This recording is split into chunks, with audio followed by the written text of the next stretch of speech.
अस्सलाम वालेकुम स्टूडेंट्स, उम्मीद है कि आप सब खैरियत से होंगे। लेक्चर नंबर 4 का हम स्टार्ट करते हैं। इसमें सबसे पहले हमें एक एग्जांपल दी गई है जिसके अंदर एक 30 रीडिंग्स दी गई हैं, EPA mileage ratings on 30 cars. तो सबसे पहले हम देखेंगे कि किस तरह से हम फ्रीक्वेंसी डिस्ट्रीब्यूशन क्रिएट करते हैं, उसकी कंस्ट्रक्शन करते हैं। तो आइए, मैंने एक्सेल पे कुछ वर्किंग कर रखी है, ये आपके लिए आसानी क्रिएट करेगी चीज़ों को समझने में। ये वही रीडिंग है जो हम लोगों ने हैंडआउट्स में देखी हैं। तो सबसे पहले हम लोगों ने फ्रीक्वेंसी डिस्ट्रीब्यूशन क्रिएट करनी है। हमने ये बताना है कि इस डेटा के मुताबिक किस नंबर की कितनी फ्रीक्वेंसी है। तो फ्रीक्वेंसी डिस्ट्रीब्यूशन करेंगे, हम देखेंगे कि डाटा को किस तरह से हम फ्रीक्वेंसी की बेसिस पे डिस्ट्रीब्यूट करेंगे। सबसे पहले हम लोग जो स्टेप नंबर 1 है उसके अंदर हम स्मॉलेस्ट एक वैल्यू निकालते हैं और एक लार्जेस्ट वैल्यू निकालते हैं जो कि हमारे पास डाटा सेट दिया हुआ है। ज़रूरी नहीं है कि हम एग्ज़ाम्स में आपको यही डाटा सेट मिलेगा, इसके अलावा कोई भी डाटा सेट आपको मिल सकता है। स्मॉलेस्ट वैल्यू को हम डोनेट करते हैं एक्स नोट से और लार्जेस्ट वैल्यू को हम डोनेट करते हैं एक्स एम से। ठीक है, तो अब ये हमने वैल्यूज़ कैसे निकाली। एग्ज़ाम्स के टाइम में आपको काफ़ी मुश्किलात का सामना करना पड़ सकता है अगर इतना बड़ा डाटा सेट दिया गया है, और मोस्टली एग्ज़ाम्स में इतना बड़ा डाटा सेट नहीं दिया जाता। अब अगर इन केस इस तरह का डाटा सेट दे दिया गया है तो फिर क्या करेंगे। उसके लिए सबसे पहले आप इस तरह करेंगे, आप मिन का जो है एक्सेल पे एक फार्मूला लगाएंगे, एक मेथड है, और उस मेथड में आप इस पूरी जो डाटा सेट है उसको कॉल कर लेंगे। जब आप उसको कॉल कर लेंगे तो आपको एक मिन की वैल्यू दे देगा। ये मैं आपको करके दिखाता हूँ। ये मैंने पहले ऑलरेडी इसकी जो है वर्किंग कर रखी थी आपकी आसानी के लिए, समझाने के लिए। ये हमने मिन का लगाया, मेथड लगाया, इसके अंदर हमने इंट्रीज दे दी कि भाई इस डाटा सेट के अंदर से हमें बताओ कि मिनिमम वैल्यू क्या है। सिमिलरली अब हमने मैक्सिमम वैल्यू देखनी है कि सबसे बड़ी वैल्यू क्या है।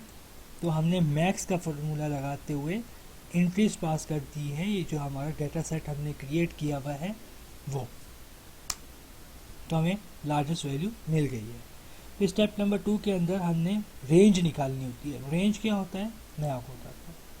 रेंज होता है difference between the largest and the smallest value. Largest value के और स्मॉलेस्ट वैल्यू के डिफरेंस को हम कहते हैं रेंज। रेंज कैसे निकालेंगे, 44.9 माइनस 30.1 करेंगे तो हमारे पास 14.8 आएगा। ठीक है, अच्छा जी। फिर स्टेप नंबर 3, स्टेप नंबर 3 में वो ये बता रहा है कि चूँकि आपकी रेंज 14.8 आई है तो अब हमने सबसे पहले ये निकालना है कि हमारी जो नंबर ऑफ़ क्लासेस कितनी है। ठीक है, हम लोगों ने स्टेप 3 में हमेशा ये डिसाइड करना होगा कि हम नंबर ऑफ़ क्लासेस किस तरह निकाल सकते हैं, हमारी नंबर ऑफ़ क्लासेस क्या होंगी।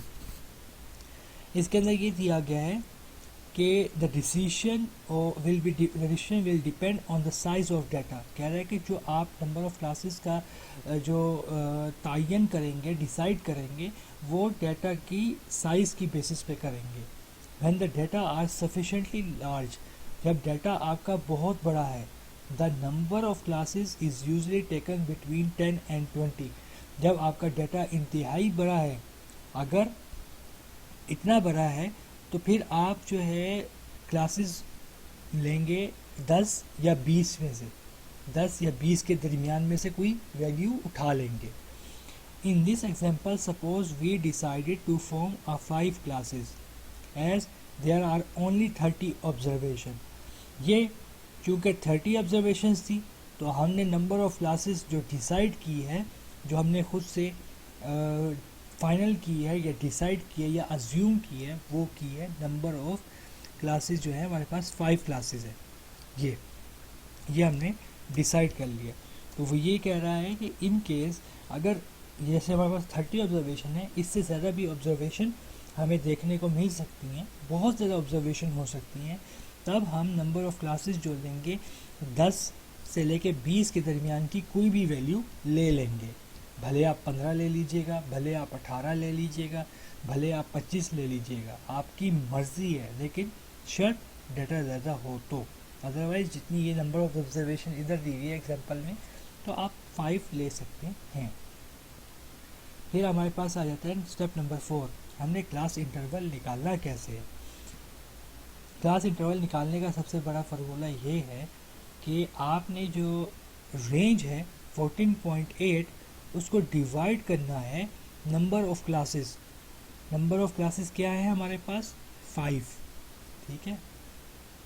ये देखिए, ये 14.8 यहाँ से हमने इसको लिखा और डिवाइड बाय 5 कर दिया, ठीक है। ये 14.8 हमने किया है। मैं आपको साथ में ये समझने के तरीके से आपको रफ वर्क करके दिखा देता हूँ कि हमने यहाँ पर ये स्टेप किया था, divide by 5 is equals to 2.9 आया था, तो हमने इसको इसके ज़रिए फिक्स किया था। ये देखें, ये हमारे पास वैल्यू आई थी, तो हमने उसको एक एक्यूरेट वैल्यू करने के लिए 3 कर दिया, ठीक है। सॉरी, यहाँ पे मेरे से एक छोटी सी मिस्टेक हो गई है, ये थी, सॉरी, ठीक है। फिर सबसे पहले फिर हम स्टेप नंबर 5 पे जाएंगे और सबसे इसके अंदर क्या करेंगे कि हमने सबसे छोटी क्लास लिमिट निकालनी होगी। सबसे छोटी क्लास लिमिट हमने निकालनी होगी। वो किस तरह निकालेंगे, जैसे कि हमने ऊपर देखा कि हमारे पास जो स्मॉलेस्ट वैल्यू है वो 30.1 है, तो हम कहेंगे कि जो हमारी स्मॉलेस्ट वैल्यू है वही हमारी लोएस्ट क्लास लिमिट है, ठीक है। बुक के अंदर या हैंड आउट के अंदर उन्होंने क्या किया है, जैसे कि स्मॉलेस्ट वैल्यू 30.1 है, उन्होंने जो लोअर क्लास लिमिट ले ली है वो 30 ले ली है, ठीक है। लेकिन मैंने 30.1 ही ली है, कोई इतना इशू नहीं है। मेरी आपको यही एडवाइस होगी कि आप अगर 30.1 है तो इससे अगर लेस करके भी आप लिख देंगे 30, तो कोई इतनी इशू की बात नहीं है। हमें 30 लिखने का फ़ायदा ये है कि हम लोग आगे जब कैलकुलेशन देखेंगे हैंड आउट्स के अंदर, तो वो हमें डेसिमल तंग नहीं करेगा आगे। अब यहाँ पर जैसे मैंने कैलकुलेशन की है, तो इसमें 30.1 33.1 आगे आप देख रहे हैं, तो वो एक तरीके की चीज़ आपको तंग कर रही है। थोड़ा सा जो है ना, चीज़ें समझने में मुश्किल होगी, करने में मुश्किल होगी।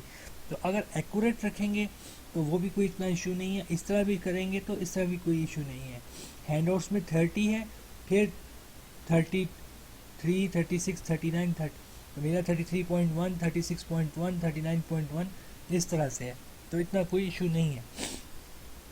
अच्छा जी, तो इस तरह से हम लोगों ने अपनी स्मॉलेस्ट वैल्यू की बेस पे एनालाइज कर लिया कि हमारी लोअर क्लास लिमिट क्या होगी। ये मैंने लोअर क्लास लिमिट लिख दी है 30.1, 33, 36, 39। अब आप कहेंगे ये कैसे लिखा है, तो मैं आपको ये बताता हूँ ये मैंने कैसे लिखी है। क्योंकि हमारे पास क्लास इंटरवल था 3, एक्चुअल में हमारे पास 2.96 था, लेकिन हमने उसको राउंड ऑफ करके 3 लिख दिया है, ठीक है। अब मैंने यहाँ पे 30.1 लिखा है, क्यों लिखा है, क्योंकि हमारी क्लास लिमिट जो है लोएस्ट क्लास लिमिट वो है 30.1, उसके अंदर मैंने 2.96 ऐड किया तो मेरे पास 33 आ जाएगा। सिमिलरली 36 किस तरह से आया कि 33 के अंदर मैंने सबसे पहले 2.96 ऐड जब किया तो हमारे पास 36.02 आया। इनको राउंड ऑफ किया तो 36 एक्यूरेटली आपको दिख रहा है, ठीक है। तो ईच एंड एवरी जो स्टेप में हमने 2.96 ऐड किया है, ठीक है। यहाँ पे 2.96 ऐड करके 42 आया, ठीक है। फिर अब हमने आगे स्टेप नंबर 7 में करना क्या है, यही करना है कि हमारे पास क्लास लिमिट्स हमने क्रिएट करनी है और उसके बाद रिस्पेक्टिव फ्रीक्वेंसी निकालनी है कि फ्रीक्वेंसी किस तरह से निकालनी का देखते हैं किस तरह से तरीक़ेकार है यहाँ पे। तो सबसे पहले हमने क्लासेस यहाँ पे बनाई और क्लासेस लिमिट हमने क्रिएट की। अब ये 30.1 था, इसमें मैंने 2.96 ऐड किया तो 33 ऐड बन गया। फिर ये याद रखिएगा कि आपका 33 पे जो है एंड हो रही है क्लास की अपर लिमिट, ये है 33 क्लास की अपर लिमिट है क्लास लिमिट की। तो अगला जो हमने क्लास लिमिट स्टार्ट करनी होगी, जो लोअर क्लास लिमिट होगी अगली क्लास की, वो हमने 33.1 से करना होगा।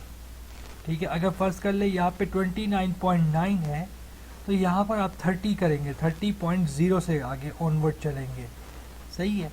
इसी तरह 36.0 कैसे आया कि 2.9 हमने ऐड किया, 2.96, 36.0 आ गया। फिर हमने 36.1 से ऑनवर्ड 39 एंड 39.1 से 42 एंड 42.1 से 45। ठीक, ईच एंड एवरी स्टेप में जो हमने अपर लिमिट निकाली है, अपर लिमिट में आपको हाईलाइट कर देता हूँ क्या होती है। ये होती है हमारे पास अपर लिमिट। ठीक है, ये हम लोगों ने अपर लिमिट निकाली है,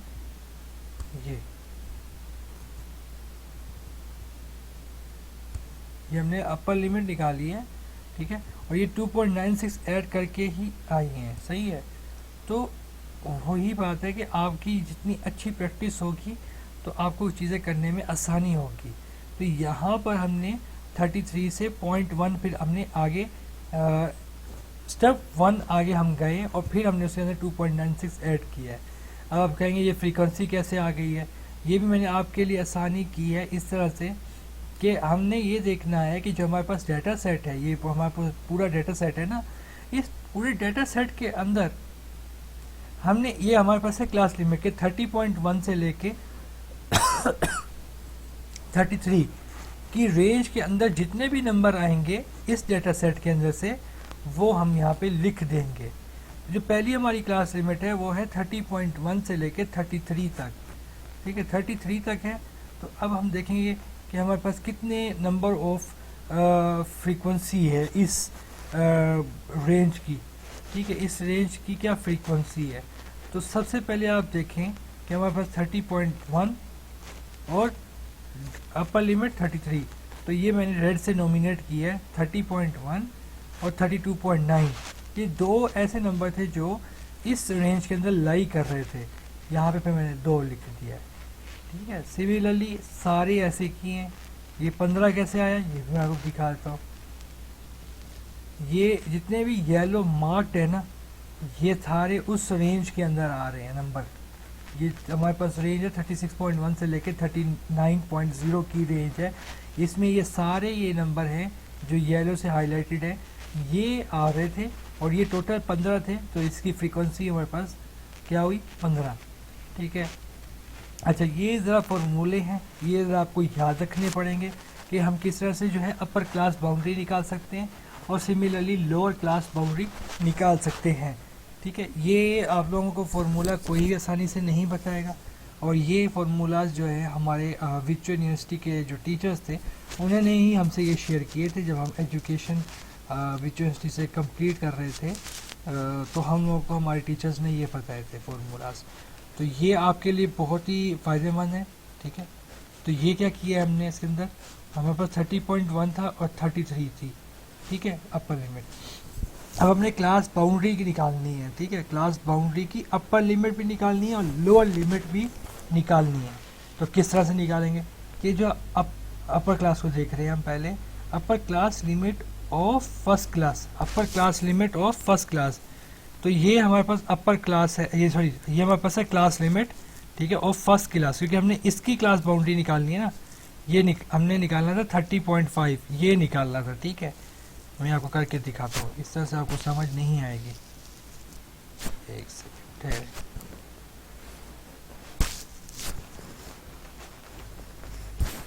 ठीक है, अब हम स्टार्ट करते हैं ये चीज़।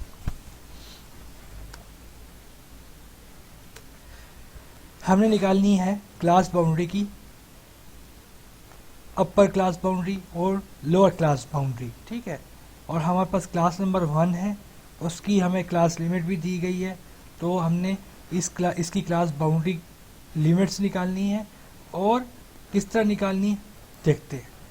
अब सबसे पहले लोअर क्लास बाउंड्री में क्या कहा गया है, lower class limit of the concern class, कि जो लोअर क्लास लिमिट है ना, हमने वो लेनी है उस कंसर्न क्लास की।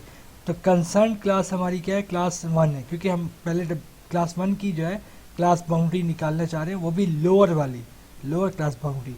तो हम लोअर क्लास लिमिट लेंगे ऑफ किसकी, कंसर्न क्लास की। यहाँ हमने इक्वल लगाया, ठीक। अब हमारे पास जो lower class limit of concern class क्या है, 30.1, 30.1, ये यहाँ से आया 30.1, ठीक है। फिर वो कह रहा है upper class limit of previous class. अब हमने upper class of previous class, अब 1 से पीछे हमें थोड़ी पता है प्रीवियस क्लास की क्या हो सकती है अपर क्लास लिमिट। तो यहाँ पर थोड़ा सा माइंड हमने यूज़ करना है कि 33, ठीक है, यहाँ पे हमारा 33 था, तो यहाँ पे हम 33.1 कर रहे थे। यहाँ पे 36.0 था, तो हम यहाँ पे 36.1 कर रहे थे। तो अब इस चीज़ से हम अगर एनालाइज करें या माइंड में अपना एक इमेज क्रिएट करें, तो ये होगा कि ये 30.1 है ना, तो पीछे क्या होगा, 30 होगा, 30 होगा तो 30.1, 33 होगा तो 33.1, ठीक है। अब ज़रूरी नहीं है कि एग्ज़ाम्स में भी ऐसे ही होगा, हो सकता है कि यहाँ पे हमने निकालो 25 से लेके 28 तक, और फिर यहाँ पे 29 से 32, फिर 33 से फिर 3 ऐड करके यहाँ पे 35, 36, ठीक है। तो यहाँ पर हमने 25 था, तो इससे पीछे जो हमारे पास वैल्यू होगी हम वो लिखेंगे, ठीक है। अभी यहाँ पे क्योंकि 30.1 है, तो हम पीछे वाली वैल्यू उठा रहे हैं 30, क्योंकि हम माइंड में एक तरह से जो है एनालाइज कर चुके हैं कि इस चीज़ को देख के, ठीक है। वैसे पेपर में इस तरह के सवाल नहीं आते, ठीक है।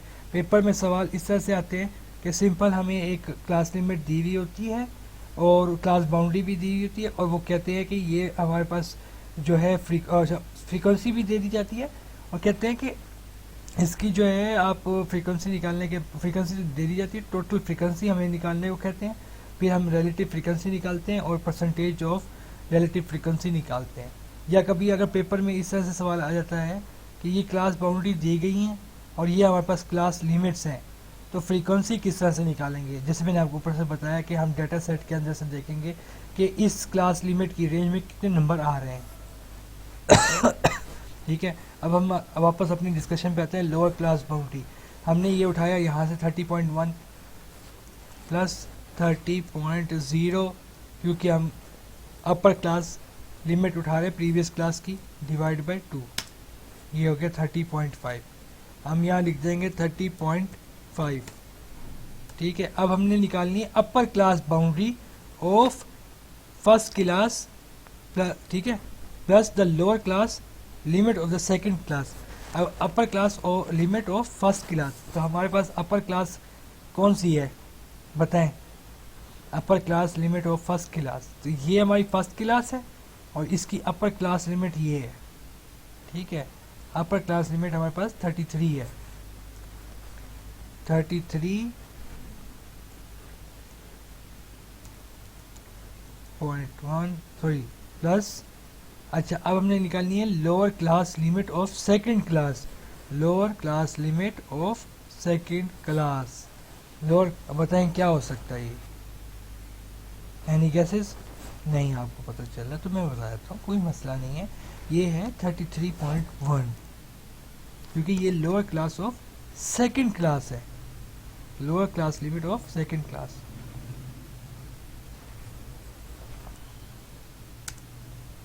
ये क्या है 33.05। सिमिलरली सारे इसी तरह से आप निकाल लेंगे, ठीक है।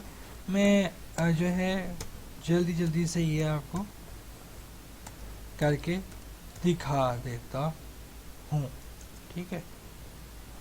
तो इस तरह से जो है हम लोगों ने अपनी टेबल क्रिएट कर ली है, कंप्लीट कर ली है। फ्रीक्वेंसी चूँकि हम ऊपर से निकाल चुके थे, तो इसका हमने एडिशन किया, सम किया है, 2 + 4 + 15 + 6 + 3 करके हमारे पास टोटल आ गया 30, ठीक है। टोटल हमारे पास 30 आ गई। उसके बाद हमने जो है किस तरह से ये वैल्यू निकाली है रिलेटिव फ्रीक्वेंसी की, ये मैं आपको बताता हूँ।